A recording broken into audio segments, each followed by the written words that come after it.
Salut à tous, c'est Axel de testmobile.fr. Aujourd'hui, j'ai devant moi le Sony Xperia Sola, qui est un terminal de la nouvelle gamme NXT de Sony, gamme qui a été dévoilée au MWC, dont on avait pas mal entendu parler avant, qui est composé, je vous le rappelle, d'un Xperia S, P et U. Et il y a ce Sola qui arrive un petit peu comme un cheveu dans la soupe finalement, et qui vient compléter cette gamme. Et ce qui est intéressant à savoir, c'est que cet appareil n'a pas été dévoilé au MWC, il a été présenté, officialisé quelques jours, une poignée de jours après. Je ne sais pas pourquoi, peut-être qu'il y a eu, voilà, il y a eu sûrement une raison. Marketingment parlant, ça n'avait pas vraiment de sens. Ce qu'il faut savoir, c'est que cet appareil, en fait, dans la gamme, il se situe un petit peu après le U, entre le U et le P. C'est pas un appareil haut de gamme, c'est un moyenne gamme, mais c'est pas un entrée de gamme à proprement parler. Il est quand même vendu, il sera vendu à 330 euros nu. Donc très rapidement sur les specs, on a un écran 3.7 pouces, c'est du Reality Display Bravia Engine, comme ce qu'on a sur le Xperia S par exemple. On a 8 Go de mémoire interne, on peut monter jusqu'à 32. On a 512 MO de RAM, un appareil photo 5 mégapixels avec un petit flash LED sur le dessus. Appareil photo qui peut également filmer en 720p, donc quand vous faites des vidéos, il a un processeur dual-core à 1 GHz. Et comme je disais, c'est un appareil qui sera vendu environ 330 euros. Alors, au niveau du design, c'est un appareil qui ressemble quand même pas mal à tout ce qu'on voit du côté de Sony avec Xperia S, P et U, sauf qu'on n'a pas cette barre transparente qui est d'ailleurs un des éléments vraiment qui permet de distinguer les nouveaux appareils de cette gamme. Mais on a quand même ce côté un petit peu carré avec des angles vraiment droits, comme vous pouvez le constater là. Voilà. Et par contre ici, à la place du coup de cette barre transparente, on a une sorte voilà, de renfoncement.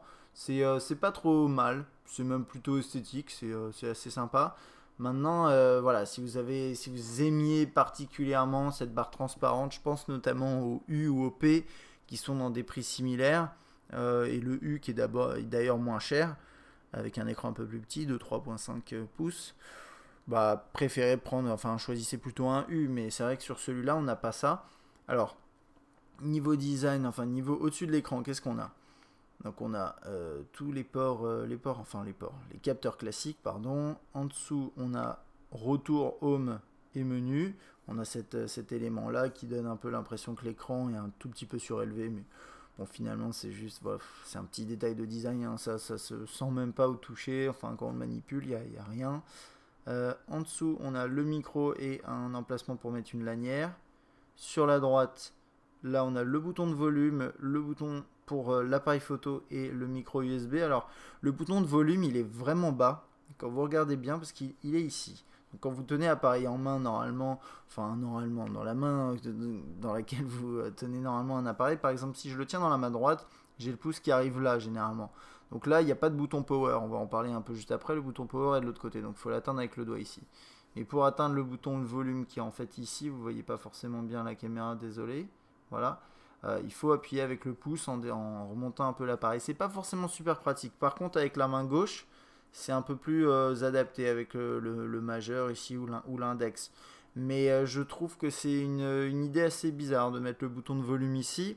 Maintenant, ce qu'il faut savoir, c'est que quand vous prenez une photo, vous le tenez l'appareil comme ça, du coup vous avez le zoom qui se situe directement sous le doigt, juste à côté du bouton d'appareil photo. Donc c'est pas trop mal pour ce point là, mais bon, à la base c'est quand même un bouton pour le volume. Donc je suis pas fan de ça. Ensuite là-haut on a le port pour le jack 3.5, il n'y a rien d'autre. Tout est en soft touch derrière ici. Et là on a le bouton power on off, verrouiller, déverrouiller, et donc qui est plutôt pensé finalement pour un appareil pour les gauchers, quoi. Parce que généralement c'est soit il est au-dessus, d'ailleurs sur le Xperia S il est au-dessus, chez Samsung on les met sur la droite, et là ça va être ici à gauche. Donc si vous êtes droitier ça se passe avec l'index, c'est une question d'habitude, et si vous êtes gaucher ça se passe avec le pouce. Voilà. Et à l'arrière on a du soft touch qui est bien. Enfin, c'est bien, je veux dire, c'est une matière qui est correcte. C'est un peu cheap parce que c'est vraiment du gros plastique, ça. Vous entendez, je pense. Et niveau finition, bon, on reviendra un peu là-dessus après. Mais bon, ça va, c'est quand même agréable au toucher.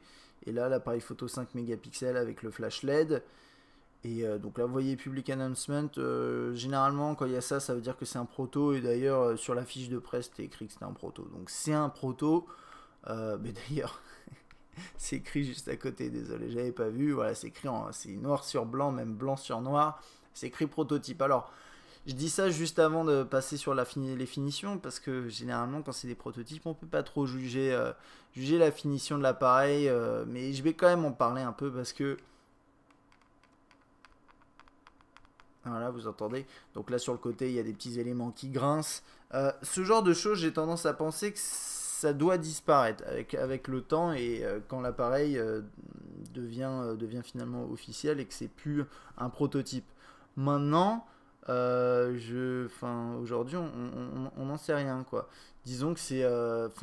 je peux pas anticiper le fait que la finition sera meilleure lors de sa commercialisation. Donc bon, là-dessus, je vais pas m'avancer. En tout cas, dans la version que j'ai aujourd'hui, c'est pas excellent. Alors en main, c'est un appareil qui est vraiment vraiment léger, qui tient bien en main et la légèreté, c'est un bon point. Après, c'est vrai que comme il est en plastique, c'est normal.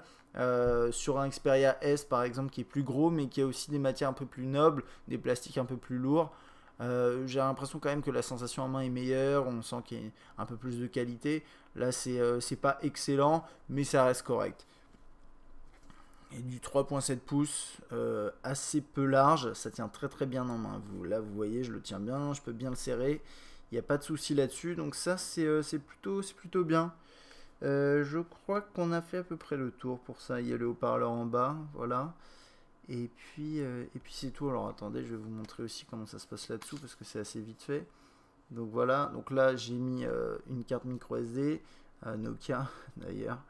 Et puis c'est à peu près tout. Là il y a la SIM et puis voilà. Donc ça c'est une coque qui s'enlève extrêmement facilement et peut-être même un petit peu trop, et ce qui doit expliquer certains craquements. Un petit truc à voir avant de passer à l'interface: quand vous appuyez sur le bouton d'appareil photo longtemps, ça va prendre directement une photo. Donc en gros, vous avez vu, ça a pris quoi, 2 secondes, un truc comme ça avant de prendre la photo. Et là je viens de prendre une photo qui n'était pas forcément très passionnante, mais c'est intéressant parce que ça montre qu'en fait vous allez pouvoir, avec cet appareil et tous les appareils de la gamme NXT, prendre des photos très rapidement en appuyant juste sur le bouton d'appareil photo de manière prolongée. Ça, je trouve que c'est une bonne fonctionnalité. Alors, on va passer à l'interface et il y a un petit truc intéressant avec cet appareil, c'est l'histoire du floating touch. Alors bon, pour le déverrouiller, on fait comme ça, et voilà. Il n'y a pas grand chose à dire de plus. Et alors, floating touch, qu'est-ce que c'est? Alors, c'est quelque chose qu'on a juste sur le Sola, apparemment. Quand je dis apparemment, c'est parce qu'ils ne le mettent pas en avant sur les autres, et pour les avoir manipulés, je n'ai pas remarqué cet élément-là. Donc, pour une raison que j'ignore, ils ont choisi de mettre, par exemple, sur le P, ils ont White Magic, ou à moins que ce soit sur le U. Non, je crois que c'est sur le P, ils ont White Magic, c'est un écran un peu meilleur. Sur le S, je sais plus ce qu'ils ont, mais c'est l'appareil haut de gamme. Sur le U, il y a un système de personnalisation au niveau du bas de l'appareil. Et puis sur le Sola, il y a cette histoire de Floating Touch. Alors Floating Touch, c'est un système qui permet en fait de manipuler certains éléments de l'appareil sans avoir à toucher l'écran. Donc vous voyez là par exemple, c'est une petite démo, je peux en fait, là je touche pas du tout l'écran, comme vous pouvez le constater. Et là je viens d'appuyer sur l'écran juste pour vous montrer, mais voilà. Regardez, là, je touche pas et puis ça va faire ça. Alors c'est quoi? Bon, techniquement je suis pas sûr de comment ça fonctionne. En gros c'est un écran capacitif. Il y a deux types apparemment de technologie capacitive, et là-dedans il y a un système qui permet finalement de capter les mouvements au-delà de l'écran. Maintenant je suis pas capable de vous expliquer, ce serait pas intéressant.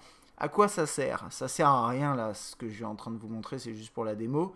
Par contre, sur le web, ça peut être utile pour simuler un curseur, pour survoler des liens, des choses comme ça. Dans les menus déroulants, ça peut être utile. Je vais vous montrer ça juste après quand on va passer au web.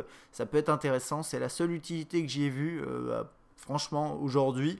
Maintenant, il peut y avoir, voilà, à terme, la techno elle est là, on peut l'utiliser sur la page d'accueil, c'est pas quelque chose qui est réservé au web, donc on verra ça un petit peu après. Je pense que il pourrait y avoir des applications qui pourront l'utiliser, mais c'est pas aujourd'hui une certitude. Là, on a le tireur des notifications. Alors, comme vous voyez, j'ai pas mis de carte SIM, mais on passera pas d'appel, donc il n'y a pas de, c'est pas forcément nécessaire. Et là, on retrouve un petit peu quand même la surcouche qu'on avait sur du Arc S, ce genre de choses, mais avec des widgets supplémentaires. Donc bien sûr, vous avez ça. Quand vous pincez, vous avez tous les widgets qui s'affichent comme ça. Donc ça, c'est quelque chose qu'on avait déjà. Vous appuyez sur le widget et vous allez sur la page d'accueil sur laquelle le widget est. C'est un peu étrange au début, un peu déroutant, mais on s'y habitue. Ensuite, on accède rapidement là-dedans. 2.3.7. Normalement, lui, il devrait passer sous la 4.0. Je ne sais plus trop quand, mais c'est prévu. Et il y a un truc que je voulais vous montrer, là, que je vois que j'avais pas vu avant, c'est en dessous là. Il y a un petit système de lumière et à mon avis ça doit faire office de notification, je pense. J'en suis pas sûr pour tout vous dire. Mais il y a des chances là, c'est les paramètres, pas grand chose à dire. On a Xperia ici avec Facebook pour Xperia, ça c'est l'intégration Facebook réalisée à la base par Sony Ericsson pour la gamme Xperia et qui est bien sûr a été prolongée avec le rachat des parts Sony Ericsson par Sony. Petit truc que je voulais vous montrer également, c'est que c'est un écran Bravia Engine, donc vous pouvez activer, désactiver. L'amélioration de la qualité, ils appellent ça amélioration de la qualité de l'image dans photo et vidéo. Ça va renforcer les couleurs, les noirs, les blancs quand vous êtes dans des photos ou des vidéos. C'est une petite option à cocher ou pas, à vous d'essayer, mais c'est pas trop mal. Et l'écran est assez bon. Hein. Ok, en termes de widgets, vous avez pas mal de choses. Vous avez des widgets comme ça qui permettent de contrôler le Wi-Fi, le Bluetooth, tout ça. Vous avez, quand vous prenez un widget, il y a un petit effet élastique comme ça. Et ça, c'est quelque chose qu'on avait déjà sur tout ce qui est Arc S. Ensuite, là, ça c'est un widget qui permet de suivre rapidement certains de ses amis. Et ça, c'est lié à Timescape. Donc, si par exemple j'appuie sur, je sais pas, lui, hop, voilà, je vais avoir son dernier tweet qui s'affiche, ce genre de choses. Je peux défiler dedans, accéder à son tweet, ça va lancer Twitter, enfin l'option Twitter, je peux lui répondre, ce genre de choses, c'est bien fait. Et bon, on verra un petit peu plus hein, ça en profondeur quand on passera dans Timescape. Et là, on a, voilà, ça par exemple, c'est les mêmes widgets qu'avant, ça c'est un widget interactif, c'est les mêmes, mais ils ont été retravaillés. Par exemple ici, celui-là, il ressemble pas à la même chose qu'avant. Il est similaire, mais un petit peu différent. D'ailleurs, je le préférais avant, pour tout vous dire, en tout cas sur cette taille d'écran. La musique et vidéo, ce genre de widget. Et un truc assez sympa, c'est qu'on peut partager des contenus parfois en les glissant sur le haut. Voilà, avec l'intégration Facebook. Et là, ça n'a pas marché apparemment. Normalement, je crois qu'on peut le faire avec des photos. Alors attendez, je vous montrerai ça tout de suite. Peut-être pas directement comme ça. Je crois que c'est peut-être avec des applications. Alors attendez, ouais, voilà. Qu'est-ce qu'il va faire? Alors de connexion, ouais, forcément c'est pas très intéressant, je vais réessayer ça. Ouais, alors de connexion, apparemment il peut pas, mais vous avez la possibilité de faire ça, pourquoi pas. Et il y a autre chose, il me semble, si je dis pas de bêtises, voilà, faire une capture d'écran. On peut capturer l'écran comme ça, voilà. Et ensuite, après, vous pouvez la partager directement sur les réseaux sociaux, etc. Alors ça va être super pratique pour le test si j'ai envie de mettre des captures, mais pour vous, je sais pas, à voir. Alors, en termes de widgets, qu'est-ce que vous avez? Voilà, je fais apparaître la liste. On a les amis Timescape. On a quelques trucs qui sont préinstallés. Je ne peux pas vous garantir qu'Allociné soit préinstallé, mais dans tous les cas, au pire, vous pouvez le télécharger. Il n'y a pas de souci. Flux Timescape. Je ne sais pas ce que c'est quoi ça? Le conseiller?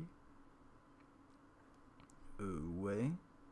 Ok, apparemment, c'est une application qui va enfin, un widget qui va vous conseiller des contenus. Sûrement en fonction de ce que vous utilisez, je ne sais pas. Ok, voilà, nouveautés.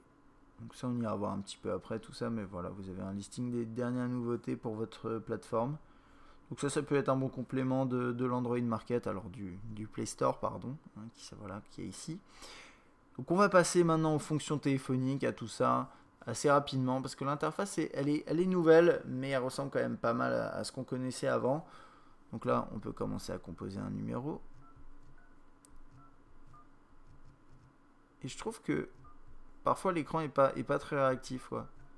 Je sais pas si c'est à cause de Floating Touch, mais genre si je survole, vous voyez le 2 là, j'appuie tout doucement et j'appuie un peu plus fort, ça fonctionne. Donc je sais pas si c'est dû à Floating Touch ou si c'est volontaire ou je ne sais pas, mais ça donne parfois l'impression étrange qu'on est sur du résistif. Alors bien sûr qu'on n'est pas sur du résistif, ça c'est du capacitif, il n'y a pas de souci, mais c'est juste que parfois on a ça.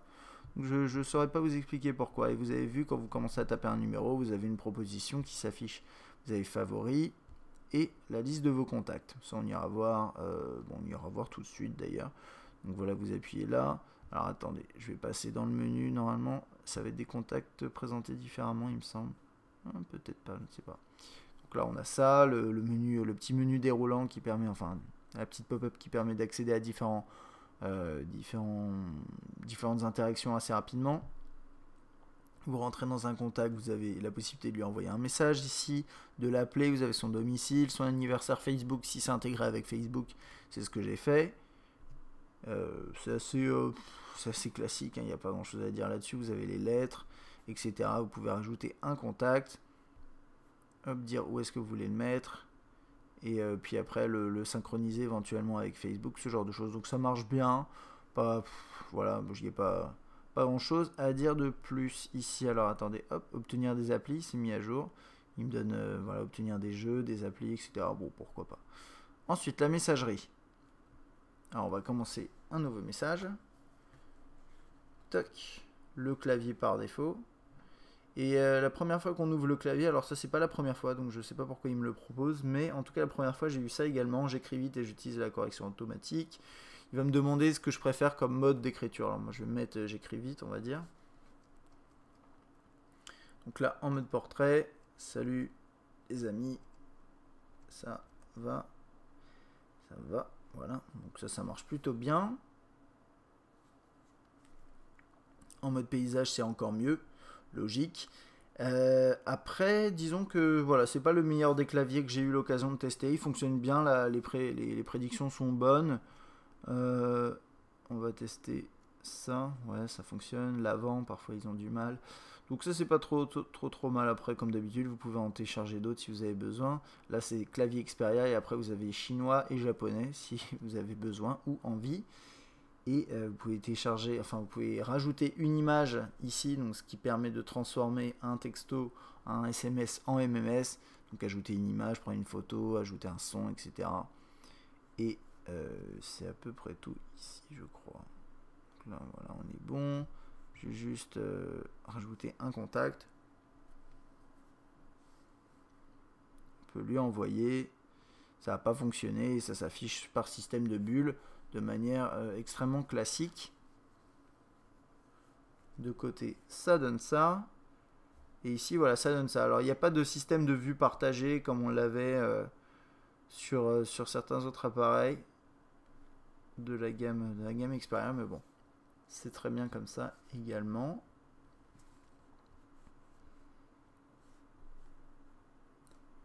On va aller jeter un œil à tout ce qui est galerie. Donc là, c'est la galerie classique d'Android. On peut défiler, tout ça, c'est des photos que j'ai pu prendre avec l'appareil. Le rendu est pas trop mal. Vous le verrez dans les photos. Ça va. Il y a un côté un peu, les contours sont un peu exagérés. Je trouve que c'est pas, l'optique doit pas être géniale. On le voit peut-être un peu. Ça fait assez photomobile hein, de toute façon.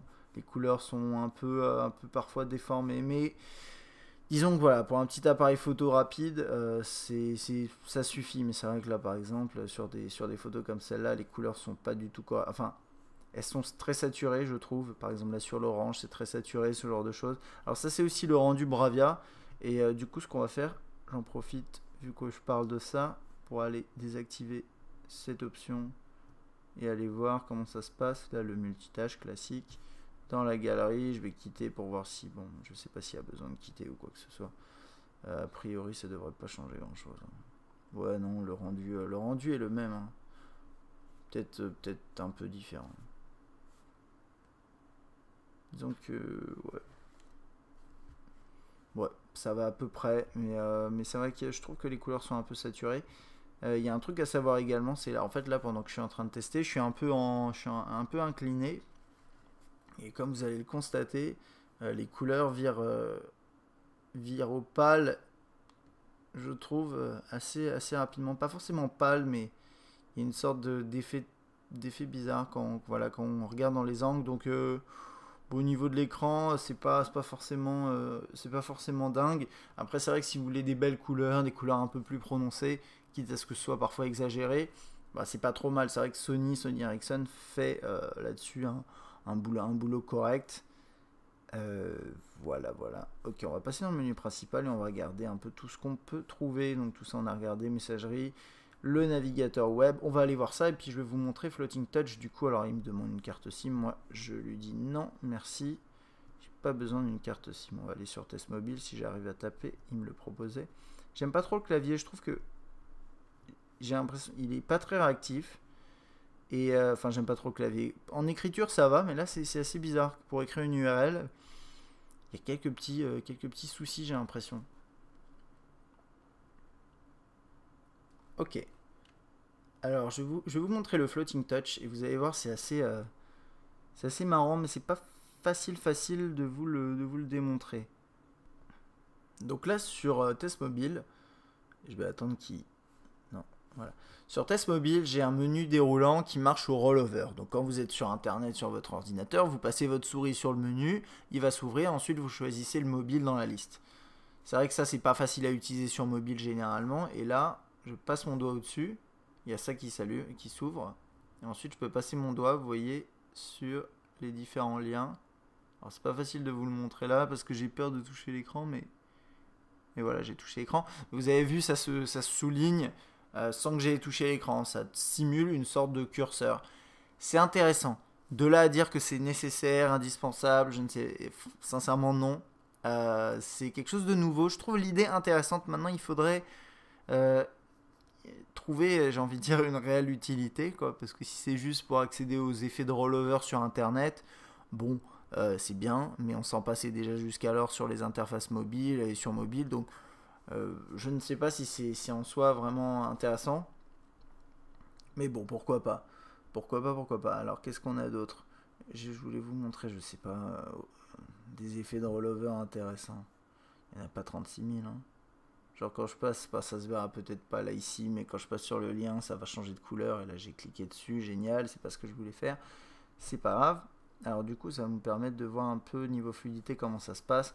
Et bah, c'est un terminal moyenne gamme Android. Hein, y a pas, on peut pas chipoter là-dessus. Donc du coup, qu'est-ce que ça veut dire? Ça signifie que c'est correct, mais que c'est pas extrêmement fluide. Voilà, vous avez, bah, vous le sentez, hein, là je pense, c'est pas terrible. Disons que c'est acceptable pour le prix de l'appareil, sachant qu'il devrait être proposé avec forfait à un prix subventionné correct. Je dirais que pourquoi pas quoi. Mais bon, faut pas espérer beaucoup plus. Donc là quand même, je peux accéder aux vidéos flash et puis ensuite basculer si j'ai envie sur YouTube pour regarder la vidéo dans des conditions un petit peu meilleures que via le player flash.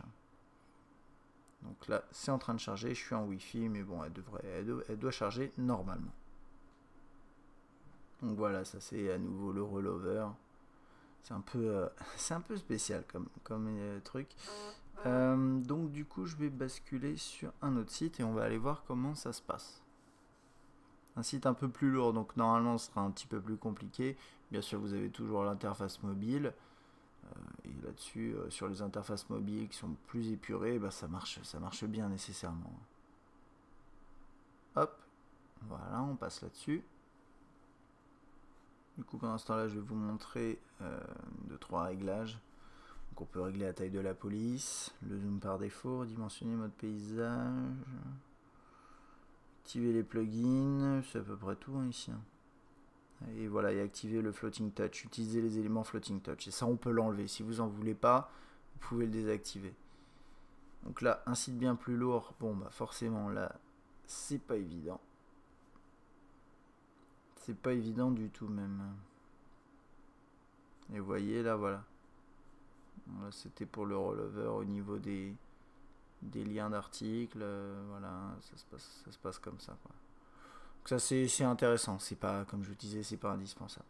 Donc ça c'est pour le web, c'est je dirais bah, c'est classique pour du moyenne gamme Android, c'est bien, mais pas top. Et quand je dis pas top, bah, c'est que bah, quand les sites deviennent un petit peu lourds, ou pas nécessairement, parce que Test Mobile en soi c'est pas un site super lourd, ça va marcher très moyennement. Donc essayez de visiter les interfaces mobiles. Par exemple, pour un site comme celui-là, allez voir les interfaces mobiles. Pour un site comme Test Mobile, ça reste possible de visiter comme ça. Et puis sinon, vous avez toujours les applications sur Android Market qui vous permettent d'optimiser ce genre de choses. Pour les sites qui ont des apps ou pour les services qui utilisent des applications, faites ça, privilégiez d'utiliser l'application. Donc ça, c'était pour le web. On va aller voir rapidement Timescape. Donc Timescape, c'est une interface avec l'agrégation des différentes activités sur les réseaux sociaux. Vous pouvez trier par plateforme ou avoir l'intégralité des messages. Ça marche bien, mais c'est toujours la même chose, hein, c'est avec cet effet-là. En 3D, j'ai l'impression que c'est assez plus fluide que sur des terminaux moyenne gamme que j'avais pu tester. Donc c'est pas trop mal, mais comme d'habitude, hein, d'après moi, ce système-là, je le trouve pas très intéressant. Il fonctionne bien, mais quand vous commencez à suivre beaucoup de personnes, sincèrement, ce système en 3D, il devient absolument pas pratique. Et dans ce cas-là, mieux vaut installer des applications tierces ou l'application Facebook et Twitter qui est proposée officiellement sur le Play Store. Réglage, ça on a vu, un assistant de configuration, bon, très bien. Alors, lecteur musical.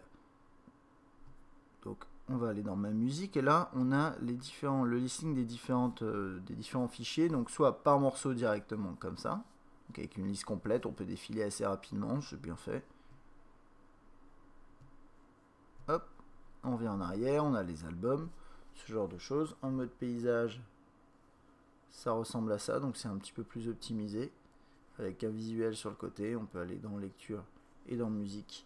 Je vais rester en mode portrait. Pour la démo, on peut faire une recherche. Donc, je sais pas. Voilà, je tape un morceau, enfin un nom d'artiste, il va me l'afficher directement. Donc ça, c'est bien fait.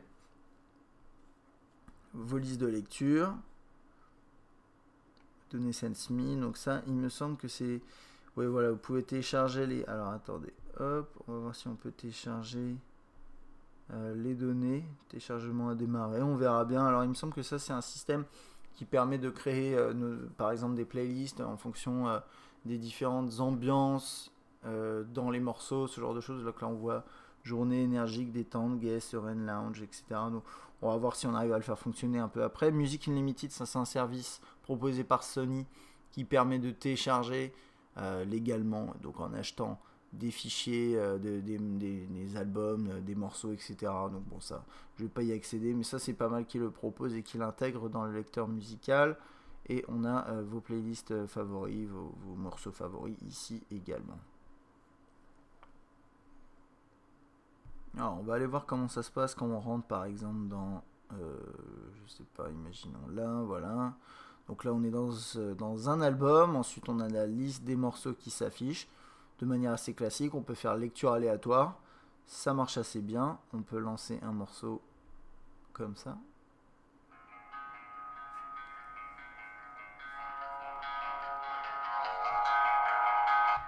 Donc vous voyez là le son est un peu étouffé parce que le haut-parleur est derrière.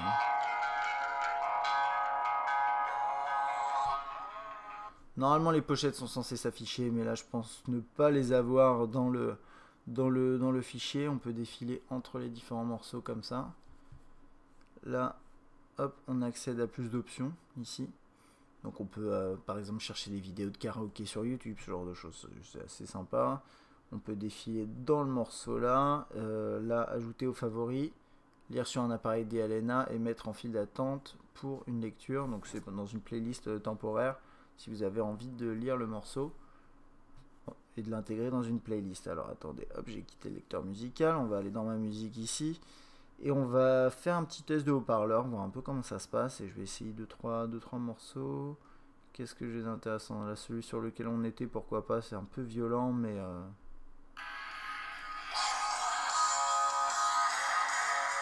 je suis à fond. Hein.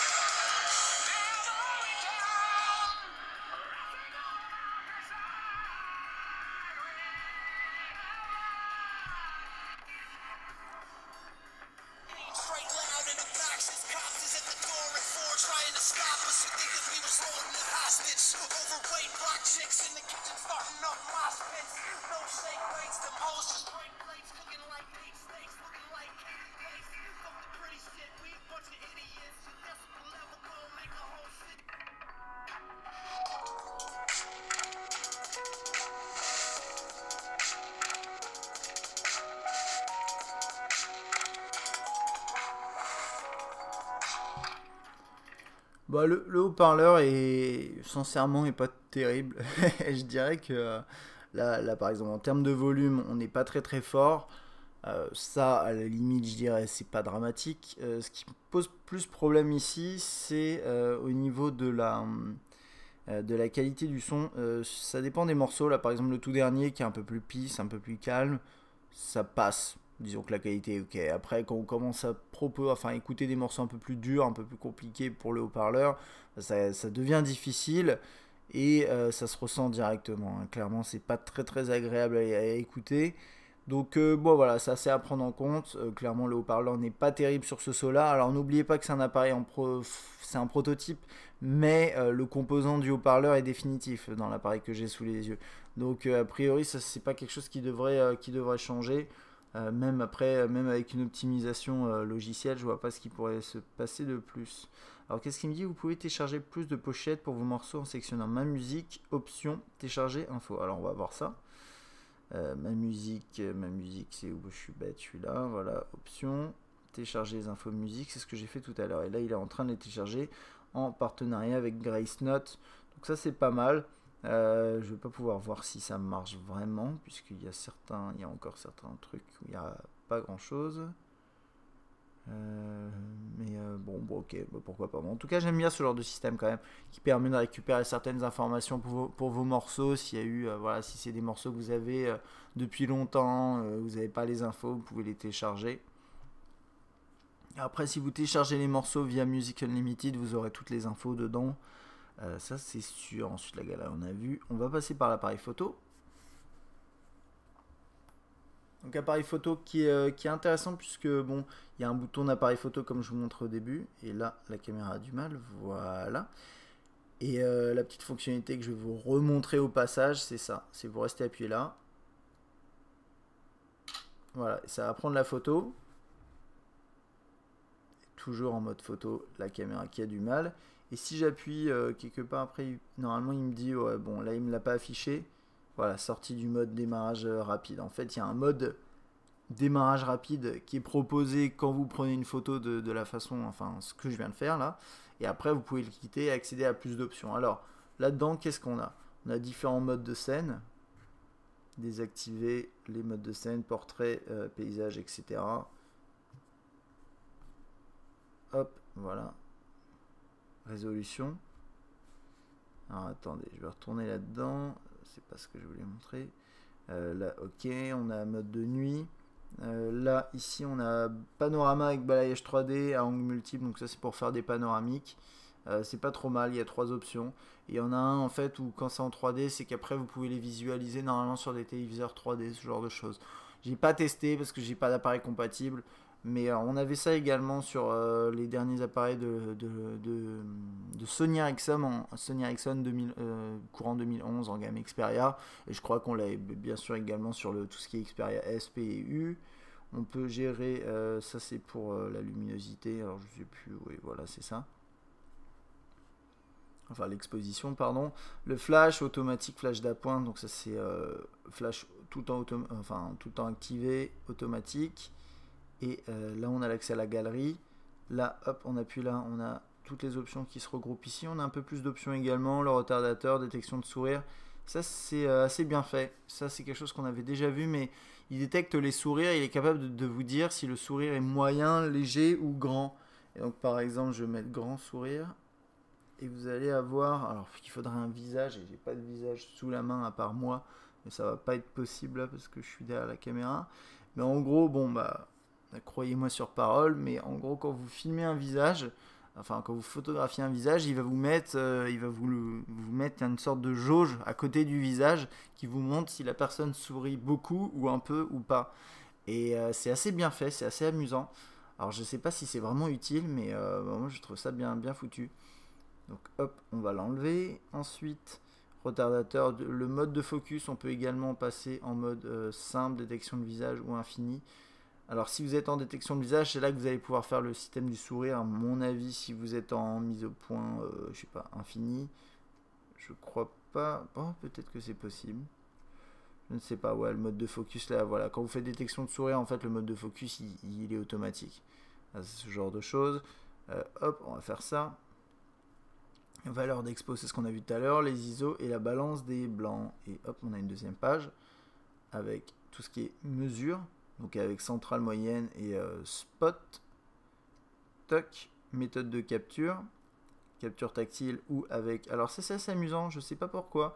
Mais il propose également de faire, justement, c'est ce que je voulais vous montrer là, la méthode de capture justement uniquement avec le bouton là-haut, ou bien les deux. Ou bien, enfin les deux, ou bouton virtuel, ou capture tactile, enfin on a pas mal de choix. Et c'est assez intéressant. Et puis c'est à peu près tout, le démarrage rapide qui est là. Et ça c'est bien. Parce qu'en gros, moi il y a un truc qui me plaisait pas trop, c'est que bah, quand vous appuyez sur le bouton appareil photo, il va vous prendre une photo directement quand vous êtes en mode déverrouillé. En mode verrouillé, pardon.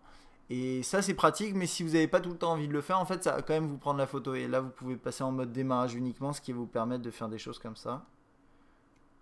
Voilà, lancer l'appareil photo rapidement sans avoir nécessairement à prendre une photo dans la foulée. Donc ça j'aime bien, on a le son du déclencheur, enfin pas mal d'options. On n'a pas d'effet, de choses comme ça, mais on a des options pratiques et réellement utiles. Donc ça j'aime bien. Pour prendre une photo, hein. Ok, classique.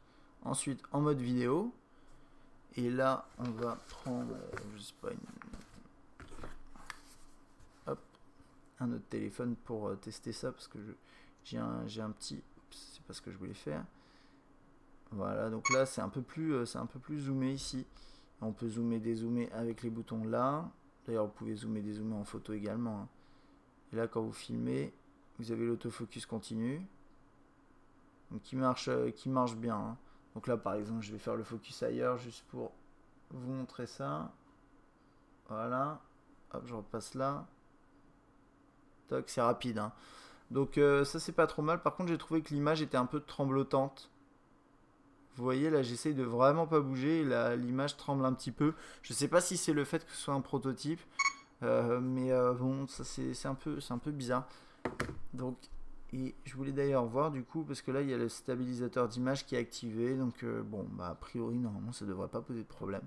Enfin bon, alors vous pouvez filmer en 720p, vous pouvez descendre bien entendu en résolution. Vous avez l'activation ou non de l'éclairage, différents modes de scène. Un retardateur, le mode de focus, là j'ai mis automatique, vous pouvez détecter visage et faire infini. Donc moi j'aime bien l'autofocus continu, mais si vous aimez pas ça, vous pouvez changer. Balance des blancs, stabilisateur d'image, on l'a vu. Méthode de capture, ça c'est soit tactile, soit voilà, ça c'est les mêmes options. Vous pouvez activer, désactiver le micro et gérer ou sauvegarder les données parce que ça peut aller vite en 720p. Et là les options rapides. Voilà un petit truc que je voulais essayer. Ouais, c'est ça. Voilà. Ça, j'en étais pas sûr, désolé, j'avais pas testé avant. Mais vous pouvez personnaliser l'interface en accès rapide ici, un peu comme sur les appareils de la série Galaxy. Et c'est pas vraiment mis en avant, hein. Là, j'ai essayé en me disant ça va marcher et ça a marché. Mais c'est une bonne idée de pouvoir faire ça. Voilà, donc là, je pense qu'on a fini pour l'appareil photo. Et on va continuer du coup sur la suite. On va aller voir les emails. Donc là, je suis dans le client par défaut.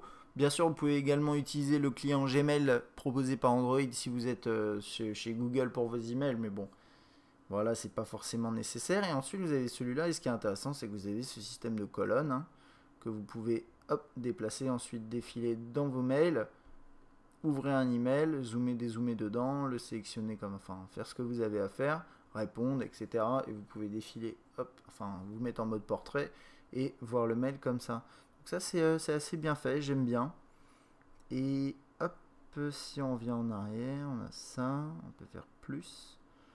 Réglage du compte, volet affichage d'aperçu, on peut le mettre en paysage, arrêt ou activer. Et là, si on l'active, on l'a également en mode portrait. Alors, moi je trouve qu'en mode portrait, c'est pas forcément pertinent. Mais pourquoi pas. Donc là, vous pouvez défiler ici. Et c'est un bon petit client, il est sympa, il est assez simple à utiliser, il est bien conçu. Vous pouvez, hop, commencer à envoyer un email. Toc, voilà. On peut passer en mode paysage, éventuellement, voilà. Donc là, bien sûr, on n'a pas beaucoup de place, mais bon, on va faire avec. Ok, toc, voilà, vous pouvez mettre une pièce jointe, etc. Donc c'est simple, hein. Et comme vous l'avez peut-être constaté là, voilà, j'ai une petite bulle qui me dit que j'ai 16 nouveaux emails ici. Donc c'est assez bien intégré dans l'interface. Donc c'est parfait.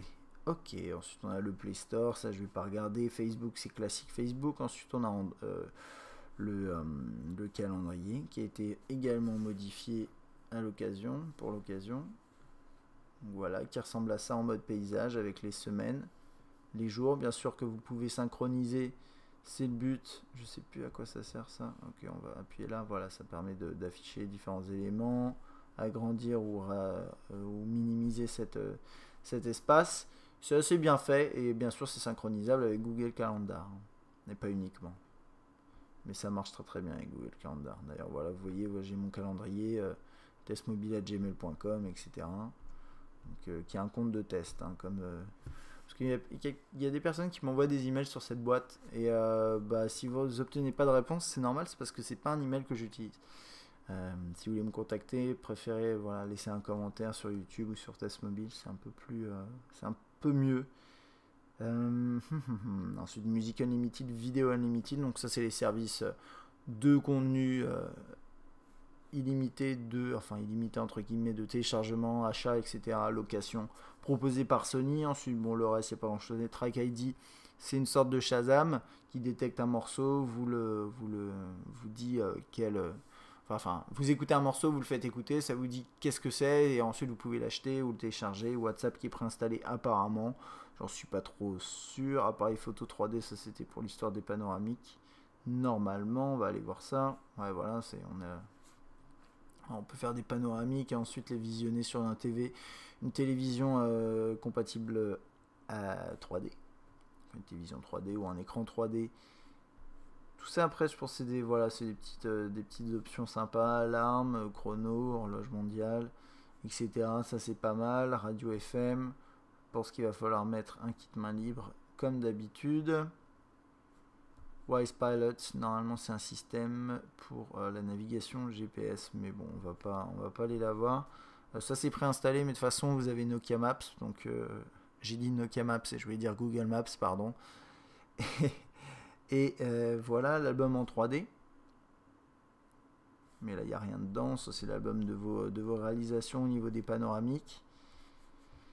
Et musique et vidéo. Ça c'est tout ce qui est lié à Facebook. Donc par exemple là il va rien obtenir, normalement il va rien m'afficher, mais si vous avez un compte Facebook actif et qu'il y a beaucoup de gens qui échangent de la musique et des vidéos sur Facebook, vous allez retrouver ces fichiers ici. Enfin ces éléments ici. Et ça c'est comme sur les versions de le Kino, le Kino V, l'Arc-S que j'avais déjà testé, c'est exactement la même chose. Et là il y a des applications préinstallées, dont une qui s'appelle Le Conseiller, qu'on a vu tout à l'heure, qui vous affiche potentiellement des applications qui peuvent vous intéresser. Il me semble d'ailleurs qu'avec Box, il y a un partenariat qui peut aller jusqu'à 50 Go. Mais bon voilà, ça, par exemple Box, c'est une sorte de Dropbox. Vous avez des systèmes de stockage dans le cloud, sur des serveurs, pour vos fichiers, ce genre de choses. Donc bon, promenez-vous là-dedans, voyez ce qui vous intéresse, téléchargez, essayez, ça sert à ça. Et Android, c'est aussi ça la force, c'est qu'il y a beaucoup d'applications. Et bien sûr, la dernière chose, c'est qu'il y a une puce NFC. Alors, le truc, c'est ça, je pense pas en avoir parlé au début. J'ai pas le contenu, comme c'est un prototype, j'ai pas le contenu de la boîte. Et normalement, il y a des smart tags avec. Smart tags, c'est il y en a deux normalement dedans. C'est des petits éléments ronds sur lesquels vous allez poser votre téléphone pour activer une option. Et le problème, c'est que moi, j'ai pas donc là je vais activer le NFC. C'est assez sympa d'avoir une puce NFC sur un appareil qui coûte 330 €. Je trouve ça pas mal. Généralement c'est vrai que c'est réservé au haut de gamme. Donc là voilà, si j'ai des tags, je peux ajouter un tag et déterminer quel type de tag c'est, qu'est-ce qu'il fait.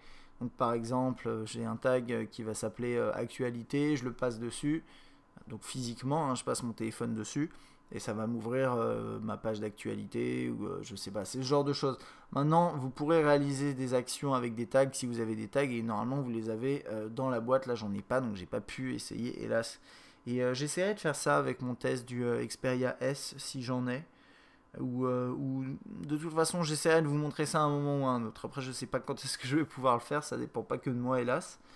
Mais enfin bon, voilà, donc là je pense avoir fait le tour pour ce Xperia Sola. On va repasser rapidement dans le menu pour s'en assurer. Et je crois que oui, on a fait un grand tour. Et désolé, cette vidéo est un petit peu longue. Mais bon, c'est aussi parce que c'est un appareil qui est quand même intéressant. Notamment avec cette histoire de floating touch. Euh, alors que dire sur ce Xperia Sola? Moi je le trouve un peu étrange parce que niveau positionnement, d'un point de vue commercial, c'est un appareil qui arrive, comme je vous disais, entre le P et le U. Et j'avais les specs, justement j'ai les specs sous les yeux. Donc le U c'est du 3.5 pouces, le P c'est du 4 pouces. Ok, donc là on est du 3.7 pouces, c'est pile entre les deux. Niveau appareil photo, le U c'est du 5 mégapixels, le P c'est du 8. Ça c'est du 5 mégapixels. Donc si vous êtes plus photo, privilégiez peut-être de prendre un P ou après un S, mais bon, ça c'est des budgets un peu plus conséquents.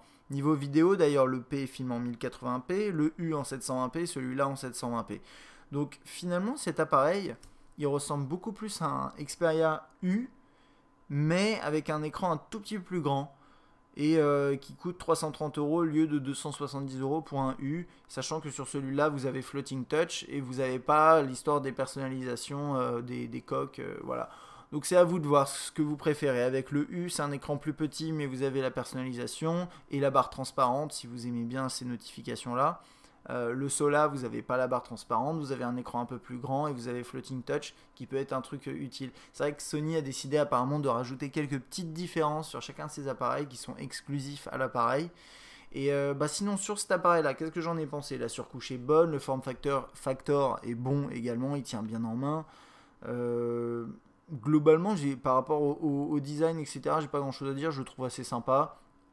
Maintenant, j'ai trouvé que sur le web c'était pas excellent. Floating touch ça marche bien, mais est-ce que c'est en soi un argument pour acheter ou non cet appareil? Je ne pense pas personnellement. L'appareil photo est pas trop mal. Au niveau des fonctionnalités, il y en a beaucoup, mais le rendu est pas toujours au rendez-vous. Alors vous le verrez dans les échantillons que je mettrai sur YouTube et sur le test écrit sur testmobile.fr. Pour le reste, c'est assez complet, c'est du Android moyenne gamme, mais qui est quand même bien équipé parce que la surcouche est bonne. Maintenant, moi j'ai trouvé qu'au niveau de l'écran, il y avait certains moments, c'était pas forcément très réactif, mais n'oubliez pas que ici c'était un prototype, donc voilà, ça permet pas de se faire un avis tranché. Moyennant quoi, je dirais que pour ce prix-là, avec cette finition, c'est un appareil intéressant. Maintenant, encore une fois, comparez. Si vous avez vraiment envie de prendre un appareil Sony parce que vous aimez bien la nouvelle gamme NXT, comparez les 4 appareils si vous avez en fonction de votre budget déjà, et ensuite comparez le P, le U et le Sola. À mon avis, c'est les 3 appareils qui rentrent vraiment en concurrence au sein de la gamme NXT. Si vous avez besoin d'un écran un peu plus grand, privilégiez peut-être le P. Si vous avez besoin d'un meilleur appareil photo, également le P. Après, c'est vrai que le U, il est un petit peu plus petit, compact, et il y a ce système de personnalisation. Donc à vous de voir quel argument de vente vraiment vous séduit le plus entre le Sola, le P et le U. Voilà. Donc ça c'était pour mon test du Sola, donc Xperia Sola de Sony, de la nouvelle gamme NXT, qui a été dévoilée au MWC, mais celui-là a été présenté un tout petit peu après. J'espère que cette vidéo vous a plu. Si vous avez des questions, vous pouvez laisser un commentaire sur Test Mobile ou YouTube. A bientôt.